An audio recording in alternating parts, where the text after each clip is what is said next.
everyone. Welcome to another video on HFI Podcast. In today's live stream, I'm joined by Professor Chris Keith and Professor James Crossley. And the subject will be centered around a new book that they both co-edited titled The Next Quest for the Historical Jesus. And I'll have the affiliate link to purchase the book in the description below and in the pinned comment as well. So I just want to say real quick, thank you both for joining me today. Yeah, pleasure. And thanks for having me. Yeah. Okay, so my first question for both of you is the next quest for the historical Jesus a guide for future endeavors reconstructing the historical Jesus, or is it in of itself an attempt to reconstruct Jesus, or a little bit of both? And what is different about the next quest versus prior quests? Are you nodding at me, Chris? Yeah, go ahead. Okay. I think it's a combination of what the two options you said. In one sense, it is a guide because we wanted to blow open what can be done, what should be done, what might be done in the quest for the historical Jesus. So we've given, but we've also given, 30 odd examples of what might be done at the same time. So it's not just simply, hey, everyone, go and do what you're going to do. It is that, but it's also, here are some serious examples of what you can do that's perhaps different from what's done before. So, for instance, we've got we talk about the history of scholarship. There's all sorts of stuff that's not been done through archival work that can be done on people who have studied the historical Jesus, 19th century, 20th century, whenever. There's topics such as aura, the idea of how does a figure gain aura in a cultural context, but also what's the aura surrounding this figure himself in the history of scholarship and culture and so on, how these interact. Another one would be stuff that's not really been done before, but should have been done before and has only been touched on before. Things like slavery, for instance.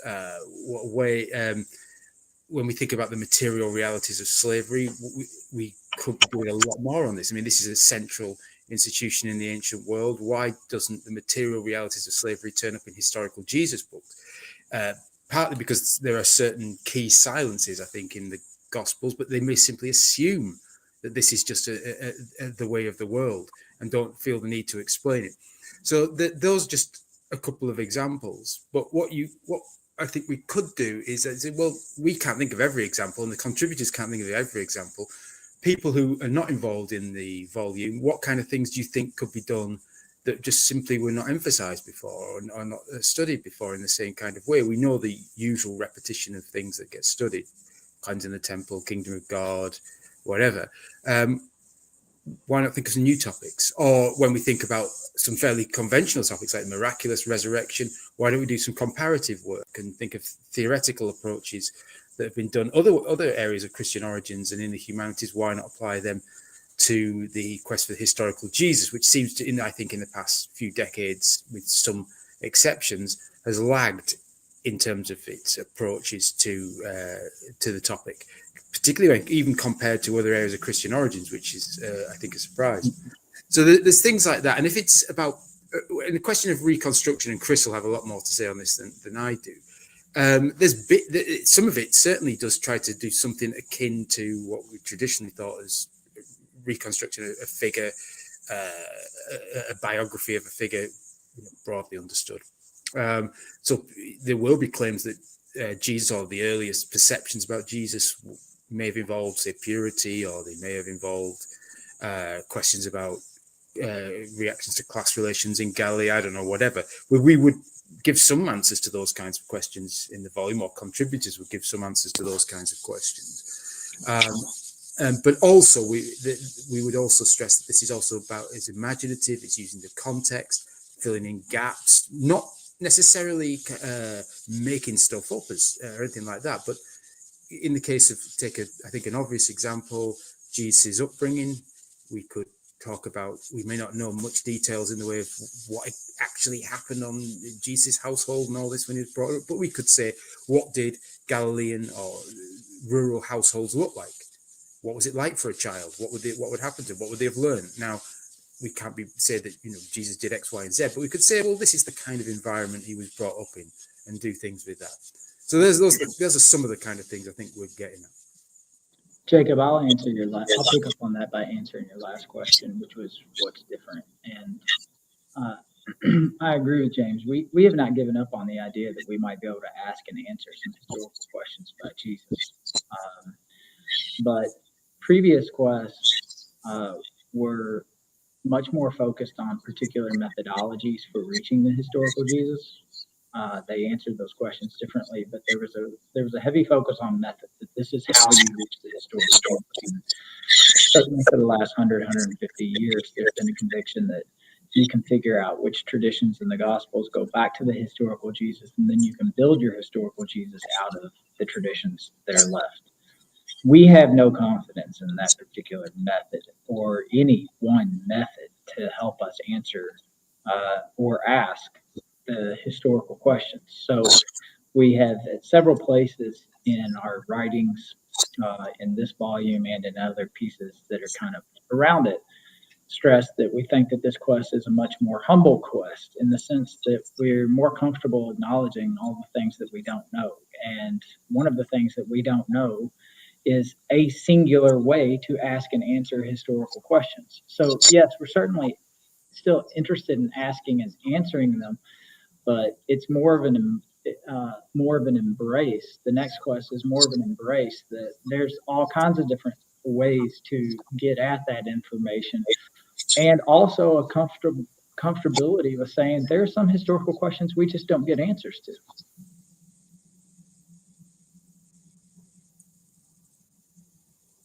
Can the synoptic problem assist in reconstructing the historical Jesus? In other words, does understanding like Mark as the first gospel help us get a better ground on the historical Jesus anyway? Maybe. I think that the question that you're asking stems from the conviction, and I would certainly agree with the idea that among historical Jesus scholars, traditionally, Mark has been the favored gospel that kind of looks the most like their historical Jesus. You have people who vary here and there, but certainly the conviction that Mark was the most ancient gospel and therefore chronologically closer to the historical Jesus has played into the idea that Mark gets us closer to the historical Jesus. I think that rests on several faulty assumptions. One of which is the idea that things get more interpreted, the idea that the interpretations like snowball rolling downhill, that things get more and more elaborate as time goes on.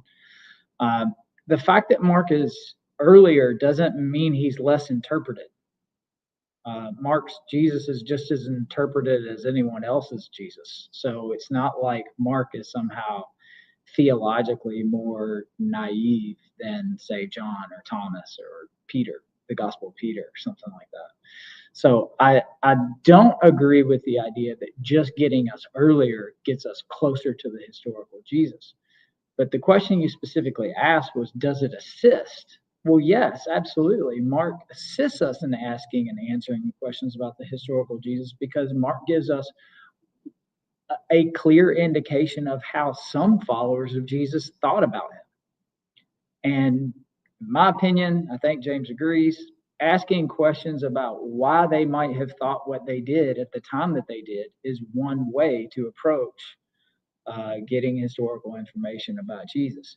What I want to just be careful about saying is that does not get us to a more objective Jesus. It's not that I disagree with the premise or anything like that. Obviously, you need to do something with the synoptic problem if you're going to do this kind of work. You're going to have to make a decision on Q or not Q. You're going to have to make a decision on the first gospel. Even if Mark is interpreting, I agree with Chris on that. Early still has some uses, obviously, but as a general rule of thumb, early is better than later. It's not science, but whatever. And you'll have to do all those kinds of things. They underpin it. I think for us is that we kind of assume that that's all legitimate stuff and people will run with that and people will keep doing that. But I think also, the emphasis in the volume is that we don't have to do that stuff here.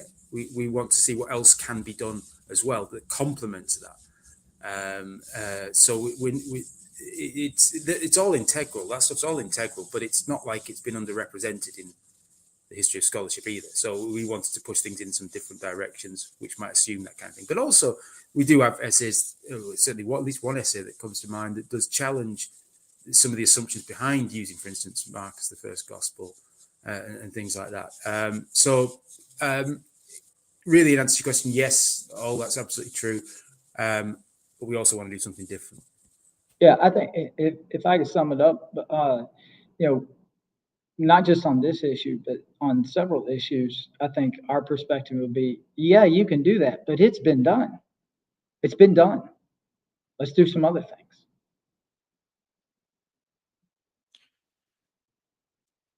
Can tradition criticism yield any reliable results for reconstructing Jesus? What do you mean by reliable?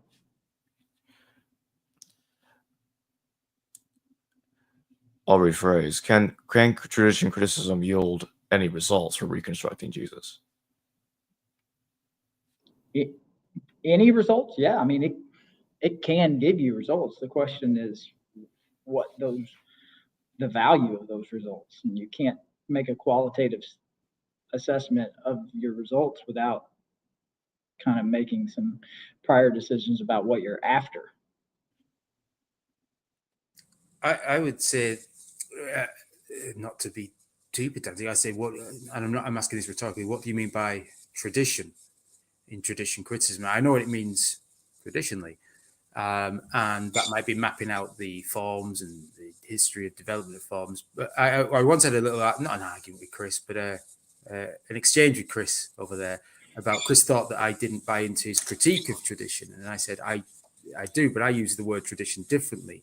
I think to gospel scholars or the history of gospel scholarship. But for me, tradition is simply the history of ideas. So it's not necessarily here's a form and here's how it gathered embellishments or whatever over the decades. It's simply I would say tradition in terms of here's an idea and here's how it continued and had influence or was neglected or whatever throughout the first century, just as I would say about any period of time. People inherit ideas, people inherit traditions. I think Chris would probably use the word memory or something like that there, but I think we're talking about essentially the same thing. So if you think of it like that, I think, and we talked earlier about things are always interpreted, and it's not just Mark, it's whatever is interpreted. The first, if you even believed in eyewitnesses to Jesus, you're dealing with interpretations straight away. You might even be dealing with different interpretations and perceptions straight away. Think about something like the crucifixion. Someone could have seen this as Jesus being feminized or something. Someone could have seen this as Jesus being a masculine hero who can take a beating. So that could have been a perception right from two eyewitnesses right from the beginning, theoretically. But what I would say is that we're talking about the history of interpretation in a way. So what were kind of ideas were there around the year 30? What ideas were there in the 40s? How can we talk about that? And I think we can do some things, and we just broaden it in terms of ideas. So we can say things like, well, and Chris may or may not agree with this, I don't know, but something like Johannine Christology, for instance, does talk about Jesus being equal with God quite explicitly, and the Jews wanting to kill him for it. Now, those claims aren't there in earlier tradition or ideas in the synoptics and so on. If they're not there, why weren't they there? I think the best explanation is that these are a part of a development that you get towards the end of the first century or whatever with John. But then you can map out how were people talking about Jesus earlier on in, say, the Gospels and the ideas that they inherited. So you can start. There's these theological ideas are more suited perhaps to the end of the first century. These more theological ideas might be more suited to the 30s, 40s, or whatever. You can't do that in a lot of cases, but you can do it with some, I think. And so I would think about the history of tradition in those sorts of terms as the history of ideas. And in some cases, you can do a kind of chronology of ideas. When did ideas come into play? When weren't they in play? And in what part of the world were they more relevant? So stuff about, I don't know, purity might be more germane to issues in Galilee, Judea at the time than they would have been in Rome. So we perhaps could do something with that. and it may not be. They don't seem to have been that much relevance for the movement that followed. So perhaps we could say that some of these ideas are more relevant for the historical Jesus period, or the 30s or whatever, in that part of the world. Again, that's up for criticism, but you can see methodologically you can do things like that, I think. Jacob, I'd want to stress too, and this isn't different from what James saying, but ultimately in agreement with his take on tradition as the inheritance of ideas, is that this has been a bee in my bonnet for some while, is that when we talk about theological ideas that came later and weren't earlier, I want to stress that both the later ones and the earlier are both historical artifacts in their own right. That is, tradition is not something that is contrary to history, really, however you define history. Historical Jesus studies, and it's not alone in this, but historical Jesus studies has often treated tradition as something that you pull history out of. Like history somehow in there, but it takes the historian to sift through, determine, layers. That's the tradition criticism, traditionally. It takes the historian to kind of pull any valuable, reliable, authentic tradition out, or material out of quote unquote tradition. In which case, the theological tradition is treated as something that kind of just spontaneously existed. But even if something's not historical in the sense that the historical Jesus didn't do it, think it, say it, whatever, the production of those ideas was a historical process. So we can still ask a whole lot of questions about, okay, if they later came to think something about Jesus, they didn't think about him earlier, what combination of forces and ideas and characters and pressures led to that idea? So not everyone cares about that as much as I do, but I do.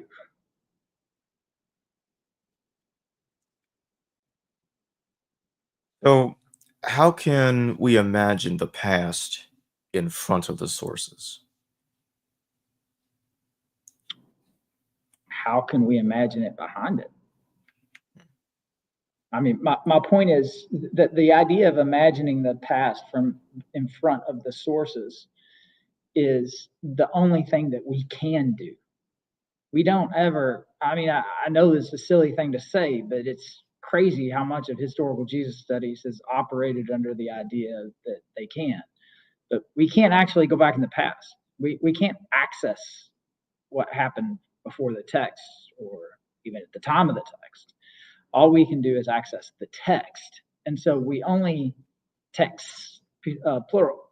So the only thing that we can do is ever embrace our position in front of the text, trying to imagine what could have led to those particular ideas that we see in the text. So for me, this has always been something of a middle ground between the people who say, I can get behind the text and get to the historical Jesus, and the people who say, you can't do anything. You can't say anything historical about the historical Jesus. You can't make any progress at all. Let's throw our hands up and walk away from the whole thing. I think no. You can do a lot of things, but we need to accept the fact that what we can do is limited, and what we can do is only ever imagine what happened on the basis of the text. And so, what kind of new methodology would you both suggest, or what kind of new criteria should be introduced to try to assist in better attempts to reconstruct the historical Jesus? None. Really. I think there's the traditional criteria, when used as woodenly as they sometimes are, it can be meaningless at times. You simply cannot, and I mean on the most basic fundamental terms, if it passes multiple attestation, if it's got Aramaic, whatever, the strongest you can say is, okay, this looks like it's pre-gospel, it goes back to maybe even the 30s or whatever, but you still don't know someone may have invented this in the 30s for all we know. We can't You just can't without actual eyewitness accounts. We just can't. And even with eyewitness accounts, it's still has got its own problem. We don't have letters of Jesus and things like this. We just don't have the data to do the full kind of biography. And I've done biography of a modern figure. I get letters, I get his notes, I get his articles, his books, and even that is difficult enough to start talking about reconstruction and things. You can do it; it's a lot easier than Jesus. So I think you can only we've already got. There is a criticism of people who throw criticism at the criteria, saying, "Well, we all use criteria," and my response to that is, "So what? I know that we're criticizing the traditional criteria used woodenly." And of course, we use criteria. I've given you some before in this sense. So it'd be like, well, we could. It's basic historical thinking and arguments. It's nothing as sophisticated as people think. It's a use of historical thinking and logic. So if I say, if something is more likely to be there in Judea, Galilee, in the 20s and 30s, and not really an issue for the later Christians, okay, that's based on a criterion that we know. But it's loosely used. If we bring together multiple things like that just together to make a general case, we can say that this theme is early. And if we can get a few of those themes, all the better. We can say these are the kind of earliest ideas, perceptions we know about Jesus. Whether that goes back to historical Jesus beats me. No one can prove that. But that's not bad, all things considered, to say that we can come up with a bunch of themes that were around the time of Jesus and maybe reflective of the historical Jesus himself. And that, I think, is as far as we can go. But you just use fairly common sense logic for this. Yeah, and there's a big difference between saying because yeah, we get this criticism a lot, and it's presented as some type of gotcha criticism, like they caught us in something. Oh, well, you still use historical criteria? Yes, of course we do. We're historians. We're not suggesting that there are no historiographical guardrails ever or best practices or anything, but that's very, very different from saying we have to use the criteria of authenticity, that we're trying to recover authentic material out of the Gospels and build an authentic Jesus that somehow in our mind equates to a historical Jesus. So we're not proposing a new methodology. We're not saying this is how you get to Jesus. If anything, the next quest is almost a repudiation of simplistic methodological approaches, thinking that there's a way that you gain historical knowledge. Like James said, one of the main thing that we do is just ask normal questions. Why might they have thought this? Why might they have said this? Maybe the answer is that they made it up. Maybe it's because it really happened. Maybe it's some mixture of those things. But we're not interested in predetermining which one those has to be. We have to put forward. That's the work of the historian, to put forward an argument. I think that it probably developed like this. And then our peers judge it. But there is no one way that you put that argument forward. It's a custom built argument in every case. What do you both think about the assumption that is typically made, or often made at least, about, okay, we understand Jesus as the Jewish Jesus, he was Jewish, and so anything about Jesus that resembles a Jew or Torah Orthodox Jew, okay, those bits, we can be sure it goes back to the historical Jesus. What are your thoughts on that? Go ahead, James. It's a complicated question in some ways. In some ways, he's born. I mean, nobody these days disputes he's born a Jew, so he's Jewish. There's nothing else to be said in one sense.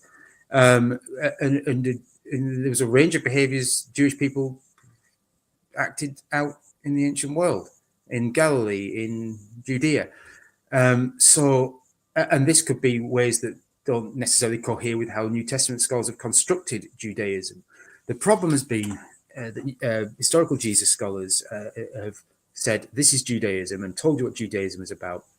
And here's Jesus, and here's how he fits or transcends or does something in relation to Judaism. And there you go. And then someone who's maybe into philosophy, you get this, people say this isn't Jewish. I don't know how you can possibly, even these claims are even valid. A Jew can't be into philosophy, for instance. It somehow makes them non-Jewish. I'm not saying Jesus was into philosophy or Hellenistic philosophy, was or he wasn't. But to say he wasn't Jewish because he was into it is crazy. To say Jews couldn't be into philosophy, what absurdity. You might say, does he fit into his context? You know, maybe it was a law-observant context. He could have been completely revolutionary for all we know. He may have just said, I don't like any of the things around me, I'm changing. Or he could have been completely conservative about them, thought they were wonderful. All these, I guess, are historically possible, just about. But you have to, but we're back to the old question, you have to account for the material. So in the case of law observance, yes, clearly that was a key feature of identity for many Jews in a certain part of the world and perhaps across the Mediterranean. And it manifested itself in different ways in different parts of the empire in the Mediterranean. So we might say, well, what might it look for a Galilean person to be engaging in law observance? With it, why we're assessing whether it's Jewish or not is a problem to me, because let me take an example. If I work on John Ball, the apocalyptic priest of 1381 in England, he was very English, or he was not very English. He was very Christian, or he wasn't very Christian. Are kind of meaningless questions. You just assume he was. And now there's a little bit different, I know, with Jesus, because a movement did grow up in his name. But even so, nobody these days is really saying Jesus invented Christianity. So I think we just simply have to be, again, it comes back to some quite conventional basic approaches to history. What was the context like? What was plausible in the context? How do we explain this in its context? And I'm almost tempted to say we just simply assume he's Jewish without saying that this was very Jewish or not very Jewish or moderately Jewish or lightly Jewish. Because when you go down that path, you're making things up about what's Jewish and what's not Jewish. I want to emphasize what James just said. When we start trying to use Judaism as some type of cipher for whether something is historical or not, we're making an assumption about that we know what's Jewish at that time, that we know the outer edges, so that we could make a judgment that X thing is Jewish and Y thing is not Jewish. And to make that kind of judgment, you have to have a comprehensive knowledge of Judaism and Jewish identity in the Second Temple period, in Galilee at least. And none of us have that. There are people who spend their whole career studying Judaism in this context, and they're constantly coming up with things that we didn't know before. That's the nature of scholarship. So I go back to what I said earlier about being a lot more humble in our conclusions and our assumptions. We don't know enough. And James could point out a lot of examples where people assume that they do know enough to make these judgments, and they end up looking very problematic from several different perspectives. And so it's much better simply to say, yes, of course he's Jewish. No one questions whether he's Jewish. What that means about historical reconstruction? Very little, because you can't make those decisions without saying X counts as Jewish and Y doesn't count as Jewish. And how can we make that call? I think there's another way. We just don't know. Yeah, no, I absolutely. I think if you want to do this thing, the way to look at it would be something like this. Instead of us saying what's Jewish, what's not Jewish, and all that kind of thing, we say, can we say this person's self-identity? Did they emphasize being Jewish as a thing for them? Did they emphasize who was not Jewish as a thing for them? How did outsiders see him? Did outsiders think that they were not Jewish or were Jewish? Rather than saying what we think is Jewish and not Jewish, we say, well, how did these historical actors perceive it? In the case of the historical Jesus, I think no one's even talking like that. Everyone's just assuming they're all Jewish. They're not saying that's not Jewish, that is Jewish. Why were they perceived the way that they were? Yeah. Paul and Peter and all. Now that's when those questions really come into play about perceptions, I think. Some people might disagree with that, but I think you can say that outsiders were saying, is this Jewish? Is this not Jewish? Certain insiders were suspicious about whether this was Jewish or not anymore, and so on and so forth.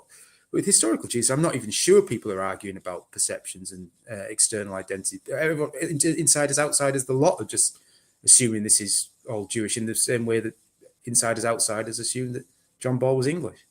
Some of us have given attention to how Jesus might have been perceived by different groups of people.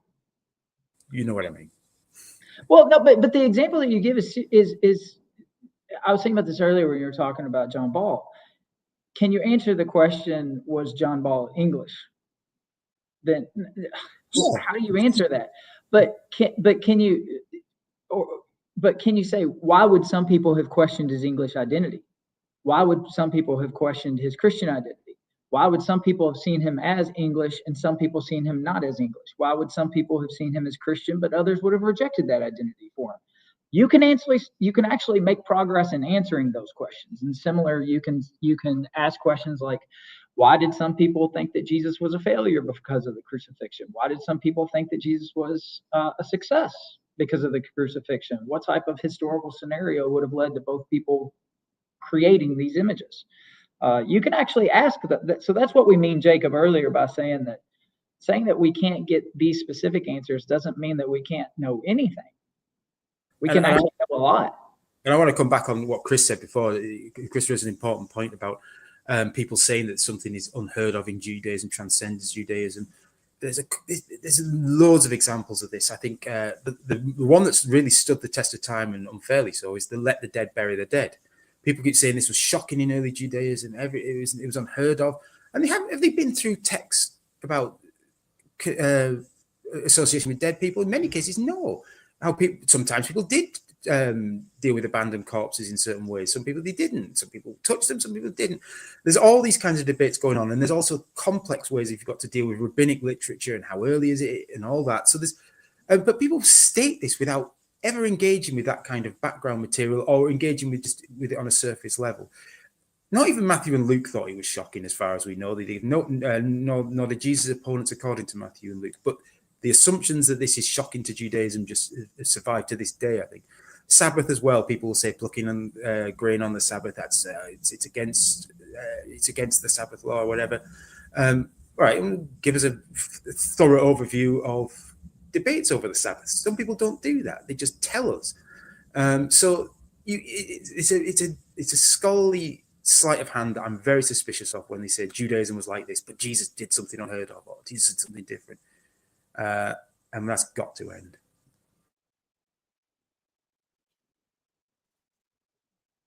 What do you both think about the apocalyptic angle of the argument that some try to make? Like, okay, Jesus was an apocalyptic preacher, and so in that sense, what are pre-political apocalypticism and millenarianism? Millenarianism. No. Now you've got to spell it. I think the two ends. There are two ends. Yeah. Thank you. Well, I think. I mean, again, I think the argument about apocalypticism in broad terms, that Jesus predicted the Great Transformation or something like this, and the coming kingdom, is the best argument still. There's obviously problems about reconstruction remain and all that. What I would see in apocalypticism, I think it needs to be understood in terms of the phrase you use, pre-political, as in pre-modern versions of apocalypticism, as a vehicle of discontent with the world and the ways in certain peasant societies, in many peasant societies, that you can articulate the wrongs of the world and think about alternatives as a fantastical, supernatural thing that will happen in the imminent future to right the wrongs of the world. And that's where millenarianism comes in. Millenarianism can be used quite precisely to do with things like 1,000-year rule and things, but I would use it in general terms as thinking about a golden age. And these are common enough in peasant contexts. You're often fairly conservative sometimes, or return to the best of values, but it will still be a transformed world where there'll be food, plenty, and all that kind of thing. So I think in future, there's a lot been done on the apocalyptic Jesus, obviously, and I think in future, what I would quite like to see to develop this well-worn theme is a load of comparative studies with peasant societies, rural societies. You won't get precise fit, obviously, but you might be able to get some examples from different contexts where how rural discontents are articulated. I go back to John Boggs, is what I'm familiar with, but there's a very good example of how peasant discontents are articulated in terms of what we would call apocalyptic language, I think, to some degree.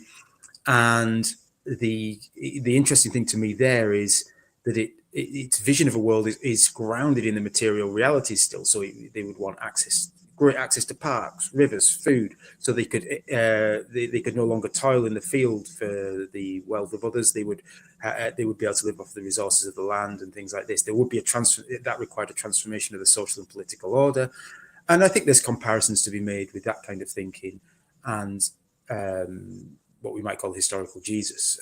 But there's plenty more comparative studies to be done, and I'm sure we could learn much from comparative studies of rural apocalypticism in pre-modern societies.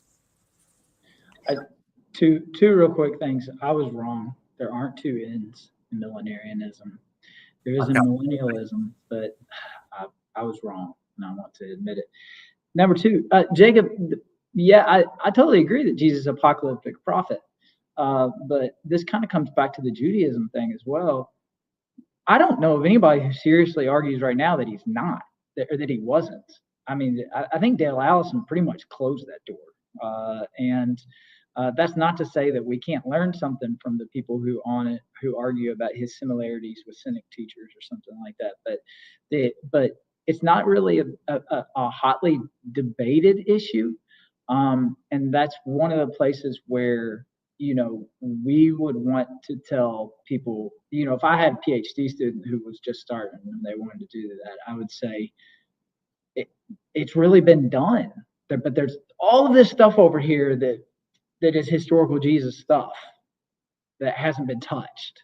So I think that really is the gist for us for the next quest, is to try to kick the door open on a whole lot of things that are relevant. They're just sitting there waiting for somebody to do it, and will give us some new insights that we haven't had before. All right, so I'm going to take some super chat questions. We'll start with Jason Rollins. Thank you for the super chat. Thanks, guys. I'm really enjoying the new book. Can you point me to your favorite, best resource for the criteria of Jewish dissimilarity, Jesus versus Judaism? Dagmar Winter's work. They're all bad. Huh? They're all bad. I mean, criticism of it. There's criticism of it there. The dissimilarity from Judaism fails for reasons we've said. How can you say something's dissimilar when you don't know the full context? How can you say something's dissimilar from Judaism if you don't know the full range of Jewish thinking on this, which we don't? How can you predetermine that something's dissimilar from its context as a way of getting back to historical accuracy? You can't. What if it was completely similar? It's already telling us the answer. The criticism of this, it can be found. There's a long history of it. There's Mona Hooker at the beginning of the 70s, I think, was one of the first to really go for it. And I can't get the reference off the top of my head. The book edited. She did it in 3 places. She did it in 3 places. She did it in 2 journal articles and a book, a chapter essay. And the book edited by Chris and Anthony Ladon on criteria is the obvious place, because I think that's the best. He asked about resource, and I think the best resource in terms of a criticism. Dagmar Winter wrote her PhD under Gerd Tyson, and she Dagmar did it on this, and it was published in English as The Quest for the Plausible Jesus, and the quote unquote criterion of plausibility came out of that. The criterion of plausibility, I will add as a side comment after, and I've talked to Dagmar many times about this, is it functions very, very differently than criteria of authenticity. In many ways, I think that Dagmar was on board with what we were doing in our criticisms of the criteria of authenticity, to the extent that she wrote the chapter on the criterion of dissimilarity in Jesus' criteria and demise of authenticity. And that chapter is kind of a distillation of her larger work, and it's very, very good and succinct. So that my one place that I would point people to would be Dagmar's chapter in Jesus' criteria and the demise of authenticity. And with relation to Judaism, I've done it on a number of occasions. I can't remember where off the top of my head, but this idea of dissimilarity from Judaism and lack of Jewish sources, and let the dead bury the dead, being an example of it.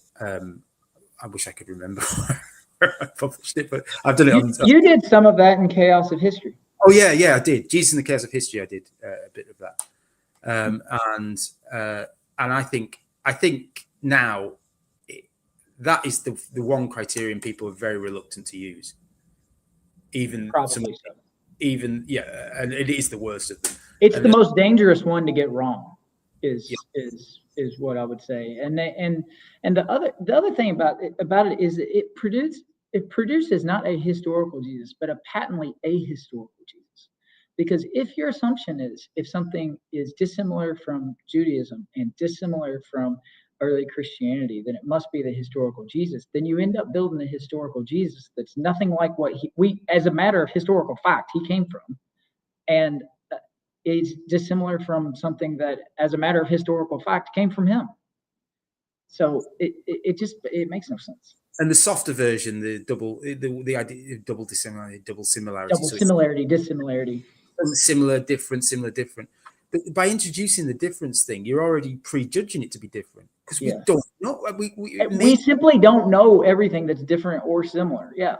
But even from the very beginning, you're prejudging your answer by saying it's dissimilar. What if he was completely similar? What if he was completely different? I mean, these are just, you've got to work it out first. You can't have this as a criterion because it prejudges your answer. Jason, I hope we answered that question sufficiently. Mago Rebello, thank you for your super chat. The only source we have about Jesus was what the Christian community created about him. Is it possible to reconstruct the historical Jesus without using Christian sources? It's not true that the only sources that we have for Jesus are what Christians remembered about him. And is it possible to reconstruct the historical Jesus without using Christian sources? Yeah, it's gonna be kind of odd. I don't know what you're going to turn up. It's possible you could do it. But Josephus mentions Jesus. Josephus wasn't a Christian, although his writings were probably preserved by Christians. But the vast majority of scholars think even the Testimonium Flavianum, there's something there that Josephus wrote that it wasn't all embellished later. We have at least 3 Roman sources for Jesus: Suetonius, Tacitus, and Pliny the Younger. So we do have other sources for Jesus. We just have all of our earliest material by people who were Jesus' followers. But frankly, that's not all that different from every other historical figure. Was usually preserved by people who venerated them in one way or another. Yeah, I think, and even like the Tacitus and so on, they're based on existing ideas of what Christians are. So they're not exactly even strong sources as such. These are what these people believe and who they follow. Which, I mean, if that's what we were going to do, well, we'd know. If we took even a fairly strong version of the Josephus one, which I don't necessarily, we'd get roughly. There was a leader, presumably some kind of charismatic leader, and he had followers, and maybe he was known as a wonder worker or something like that. It would be very limited. You could. So that's a one-page book for you. It's writable. You could write it. And it's not necessarily wrong, but it'd just be very short. It'd be very short. So you can only realistically do it with the gospel sources, I think. There's no other way. And that's not to say that we can get right back or anything like that, but that's about the best we've got. No, yeah, but on the one hand, I'd also say, this information is trotted out a lot of times, like, oh, well, we can't trust anything they say because they all believed in him. The fact that they were followers of Jesus doesn't make them useless historically. It also doesn't make them trustworthy historically. It is just the nature of the material. That's just what we have. It doesn't mean that it doesn't in and of itself give us a thumbs up or a thumbs down. We actually have to go make those arguments.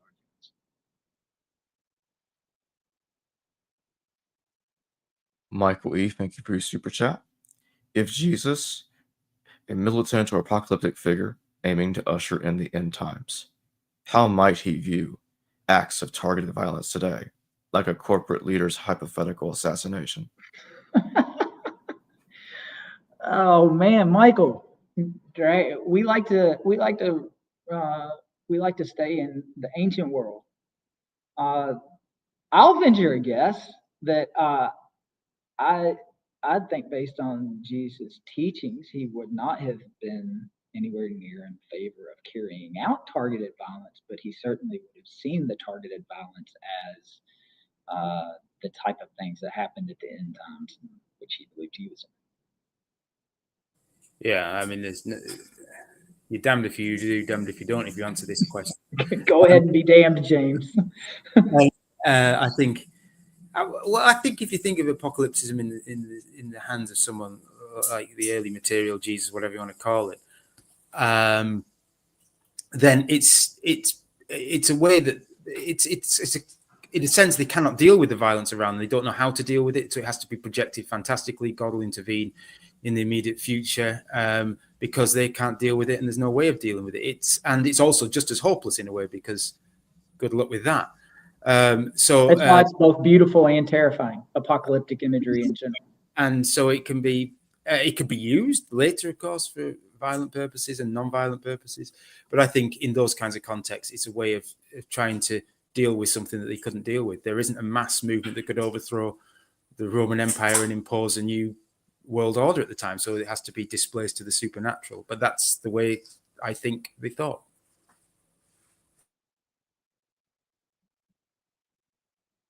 I Fish Natai, thank you for your super chat. Why is there little attention on the Arya Shimron geological study that shows that the James ossuaries from the Talpiot tomb and shows through lead isotopes Jesus and James spent a lot of time at Qumran? James, you want this one or you want me to? I don't think that there is little attention. Most all of those studies get the same amount of attention as most of the others do. I don't think that there's, if I am understanding correctly, the question is there a conspiracy to try to suppress this information? And I don't believe that's the case. It gets published. The Israeli Antiquity Authority has various publication venues and outlets that they use for what's happening at this and many other archaeological sites. But the last part of the question shows through lead isotopes that Jesus and James spent a lot of time at Qumran. James, I'm going to turn that one over to you. Well, Jesus didn't, as far as we know. I mean, there's no evidence for this at all. I don't know. I'm not sure what lead isotopes evidence means in this context, so apologies for that. But you can make a case for John, I suppose, being the connect. And people have. Yeah, people have, and some perfectly respectable arguments. I ultimately don't know how you prove something like that, but it's not an unreasonable argument, I don't think, at the same time. I'm not. I mean, I suppose it's theoretically possible Jesus could have been interacting with these people. Maybe did. Whether he went there, I guess it's theoretically possible, but you can't prove a thing like that. I don't think there's no hard evidence. No hard evidence. I think, but James Tabor, I think, has given a lot of attention to that ossuary, and that ossuary received, didn't, correct me if I'm wrong, but at the Toronto SBL, I mean, it got a lot of attention. It was huge at the time, and it died down pretty quickly, I think. A lot of the debate, not all of it, a lot of the debate takes place online and on blogs, and I think actually that was one of the benefits of blogs, because you could react instantly, and people and experts could engage in all this. I'm not myself. I'm very suspicious about the whole James ossuary thing anyway. That crack where it turned up on the ossuary was in a very suspicious place. The way it was inscribed between the two bits, but even best case scenario, let's just say it was genuine. So what? I mean, we still got to do something with it. I mean, who doesn't think? Yeah, James had a brother, Jesus. Okay, we knew that already. Yeah. They also, I'll say that the epigraphers who have studied it, I'm thinking particularly Christopher Rolston, they're very, very suspicious of that inscription.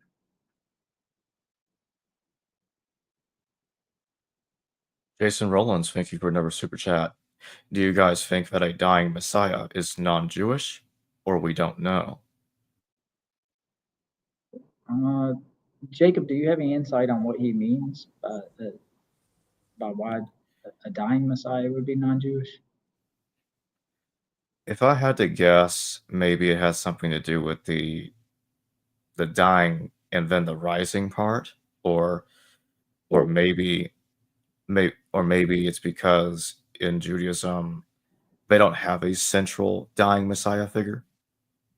So maybe Well, it's something along those two lines. it has to be said that you have to remember that Messiah was not a title for divinity. So, as far as most Jews would have assumed at the time, all of the Messiahs were going to die at one point in time or another. So, a Messiah dying would not have kind of disqualified them from being Jewish or even being the Messiah. So, I mean, frankly, there were a lot of messiahs at the time of Jesus, and we do have a chapter on this. So, Jason, I apologize if I'm not understanding your question, but I don't think that there's anything about Jesus' death that would have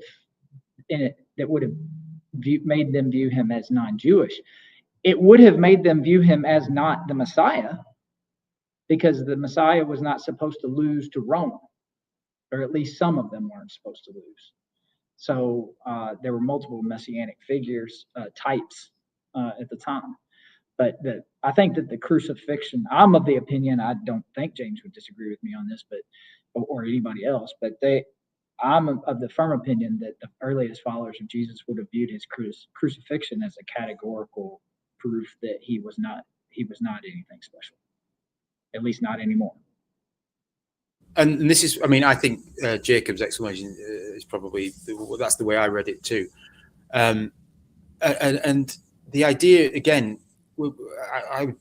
there's plenty to say on this, but I'll go on the category non-Jewish.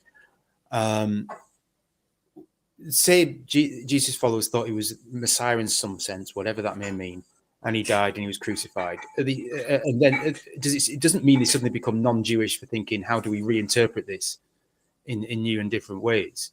Just as it wouldn't with in later Jewish traditions, they will go in different directions with followers, with leaders who may have died, and so on and so forth. You go to your tradition, you reinterpret it, you move on, and that is that Jewish or not Jewish? You use your tradition, but that's why some of these categories are really, I don't like them. Would say something is non-Jewish simply because you don't think it's Jewish. You generic, not you personally.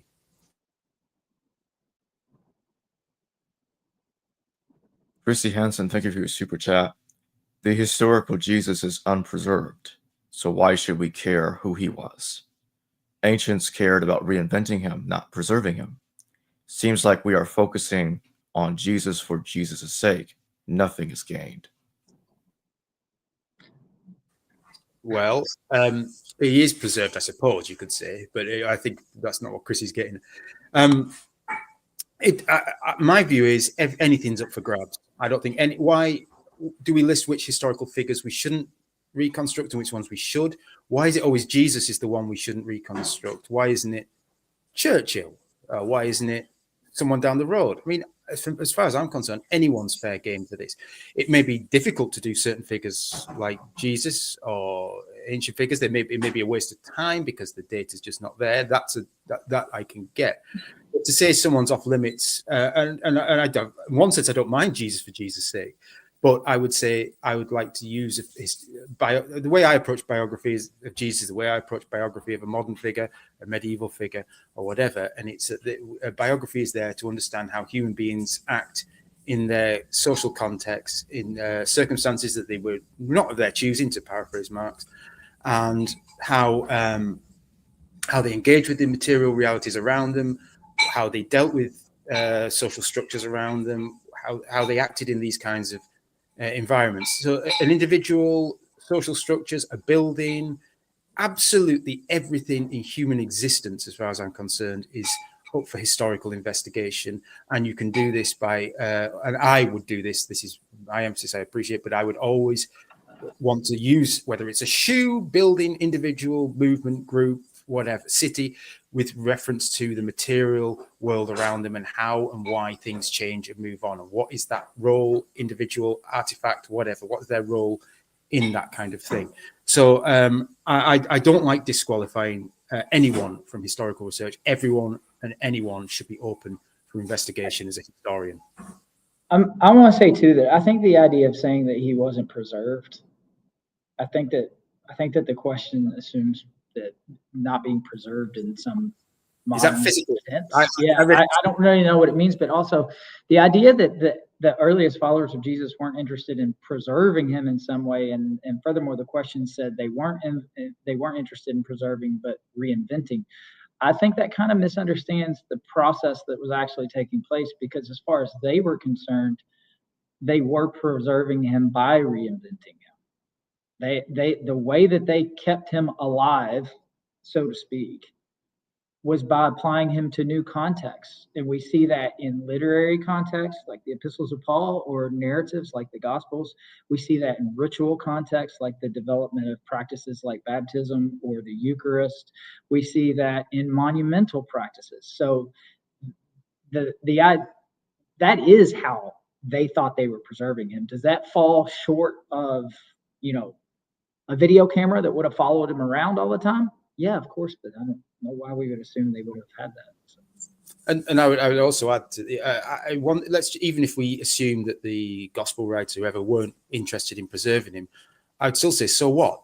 And why should I listen to what Mark, Matthew, or Luke, or John, or Paul have to say? I can do something different. I'm not a believer. I don't disrespect them. It's just their historical records, as far as I'm concerned. What if people were just only interested in preserving the memory of Henry VIII and using him for whatever purposes, and weren't interested in him as a historical figure? I would still want to reconstruct the figure of Henry VIII.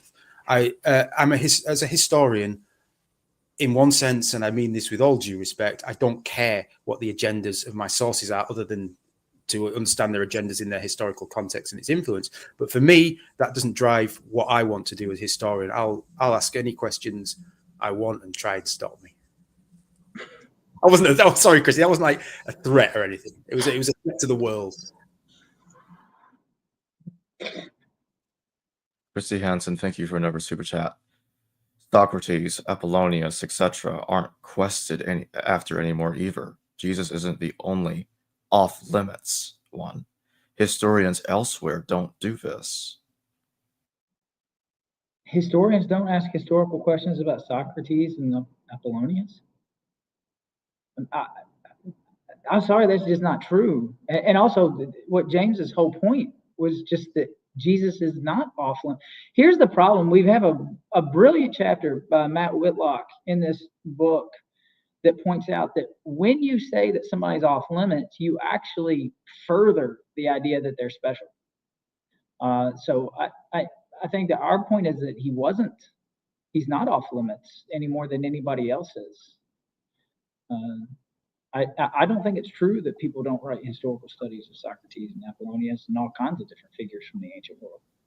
I simply don't know the scholarship, so I can't comment on those figures. I obviously know the figures, but I don't know what the state of scholarship is on Socrates and so on. So there may be legitimate reasons why people don't. It may simply be people aren't interested in those questions. It's not for me to tell another historian what they should or shouldn't be interested in. If there was enough, if I happened to be a historian of that period or interested in those figures, and there was enough data to do it, I would do it. If there wasn't, I might just think, well, c'est la vie, I can't do it. But I think the same principles apply. And obviously, though, I think this may be behind Chrissy's question. I don't want to prejudge. But the same way that Jesus can be off limits is the same reason. There are other reasons why Jesus is on limits, is that people, clearly there's an investment. There's a historic investment in Jesus, and that's undeniable, as arguably as much as any human figure that's ever lived. So it obviously be foolish to ignore that as well.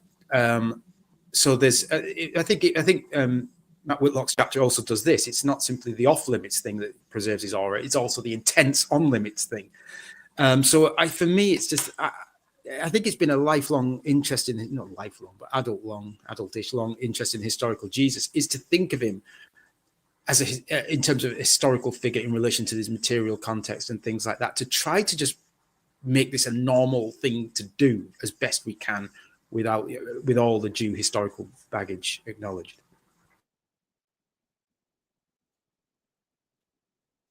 So my final question to you both. What do you both think is the best hope in the quest for the historical Jesus?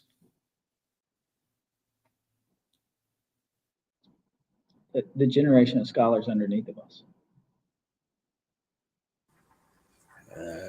I would say us. No, don't quote me on that. I think there's a number of areas. I don't know what will happen with all this, but my hope then, let's put it this way, is first of all, on the history of scholarship, there is so much that could be done on this. There is a huge amount.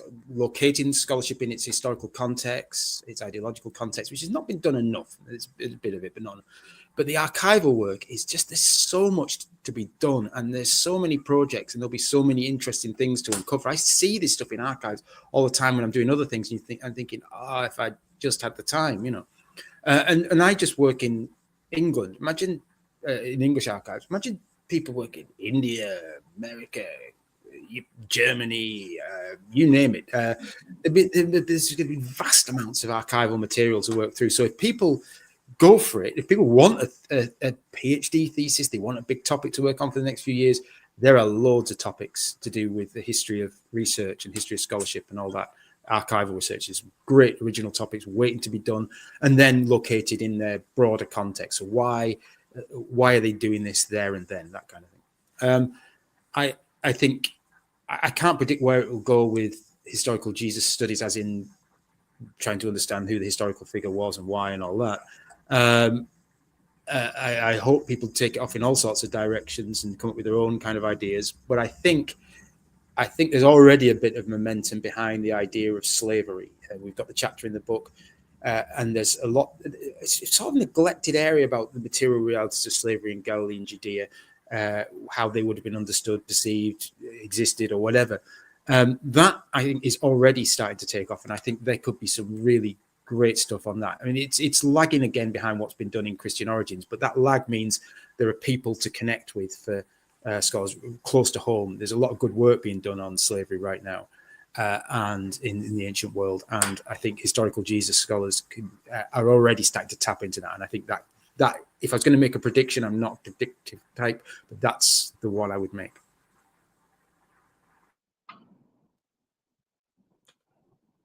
Well, Chris Keith and James Crossley, thank you both for joining me today. And I just want to remind everybody real quick to get the next quest of historical Jesus is in the description below. The affiliate links in the description below and in the pinned comment as well. Thank you, Jacob. Thank you both. Cheers, Jacob. Hello viewers, thanks for watching this video from the History Valley YouTube channel. Please don't forget to subscribe and hit the notification bell. And if any of you wish to further support this channel, please consider checking out this channel's Patreon page and becoming a patron, and or donate through PayPal or through Super Chat during your live stream. Thank you.